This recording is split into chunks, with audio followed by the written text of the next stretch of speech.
మెదక్ జిల్లాలో చిరుత సంచారం కలకలం రేపుతోంది. గణపురం మండలం నాగపూర్ గేటు వద్ద మర్రి చెట్టు కింద చిరుత కనిపించింది.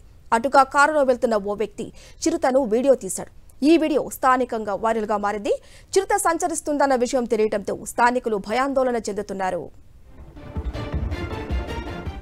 చిరుత సంచారంపై మరింత సమాచారం మా ప్రతినిధి దిలీప్ అందిస్తారు. దిలీప్, చెప్పండి, అసలు అక్కడ చిరుత ఉందని ఎప్పుడు గుర్తించారు?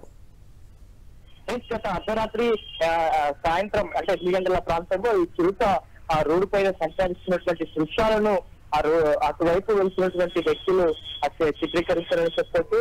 సో ఈ మధ్య కాలంలో మెదక్ జిల్లాలో ఈ చిరుతలు సర్వసాధారణం అవుతాయి. సో ఇటు రామాయణపేట కానీ అటు మెదక్ పరిసర ప్రాంతాల్లో కొంత పెద్దగా అటవీ ప్రాంతం ఉండడము. సో అటవీ ప్రాంతంలో ఉన్నటువంటి చిరుతలు ఇటు అంటే సంచరిస్తున్నటువంటి సమయంలో రోడ్డు దాటి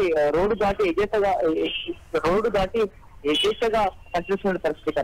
గతంలో కొన్ని చిరుత పులులు బోర్లు చిక్కాయి, కానీ ఇంకా కొన్ని అంటే వాటి పిల్లలు ఇప్పుడు సంచరిస్తున్న పరిస్థితి కనిపిస్తుంది. కొంత భయంలో కల్పిస్తాయి. అయితే ఇది మెదక్ కామారెడ్డి జిల్లాలో ఉన్నటువంటి సరిహద్దు ఆ ప్రాంతంలో ఈ అటవీ ఈ అవేలి గణపూర్ మండలం మొత్తం కూడా అటవీ ప్రాంతం ఉంటుంది. సో గత రాత్రి ఈ నాగపూర్ గేటు వద్ద ఒక పరిస్థితి కింద ఈ పులి సంచరిస్తుండగా అటువైపుగా కారులో వెళ్తున్నటువంటి వ్యక్తులు ఈ వీడియోను చిత్రీకరించారు. సో అయితే అక్కడ వాళ్ళు సంభాషించారు. ఇది ఒకటి కాదు, ఇంకా 2 కానీ 3 కానీ ఈ చిరుతపులు ఉండే అవకాశం ఉండొచ్చు అని చెప్పేసి కూడా సంభాషించుకున్నారు. సో ఏదైతే ఆ వీడియోలో ఉందో వారి మాటలు స్పష్టమవుతారు. అయితే సో వాళ్ళు వెంటనే ఆ వీడియో తీసిన తర్వాత ఆ వీడియోను అటవీ శాఖ అధికారులకు పంపించారు. సో కొంత అటవీ శాఖ అధికారులు కూడా స్పందించి వెంటనే ఏదైతే గ్రామాల పరిధిలో ఉన్నాయో సో అటువైపు ఉన్నటువంటి ప్రజలను కూడా అప్రమత్తం చేశారు. పొలాల వద్దకు వెళ్ళినప్పుడు కూడా కొంత జాగ్రత్తగా ఉండాల్సిన అవసరం ఉందని చెప్తున్నారు. అలాగే రాత్రిపూట ఈ పశువులను కూడా కొంచెం అంటే ఎక్కువగా పశువుల పైన దాడి చేసే అవకాశం ఉంటుంది కాబట్టి సో పశువులను కూడా జాగ్రత్తగా ఉంచుకోవాల్సిన అవసరం ఎంతైనా ఉందని చెప్తా ఉన్నారు. కొంత వెళ్ళినప్పుడు పొలాల దగ్గరికి వెళ్ళినప్పుడు కూడా కొంత గుంపులుగా వెళ్ళాలని చెప్పి సూచించినట్టు పరిస్థితి కనిపిస్తుంది. అలాగే దీనికి సంబంధించి సీసీ ఫుటేజ్లను కూడా కొంత పర్యవేక్షిస్తా ఉన్నారు, కొంత పరిశీలిస్తున్నారు.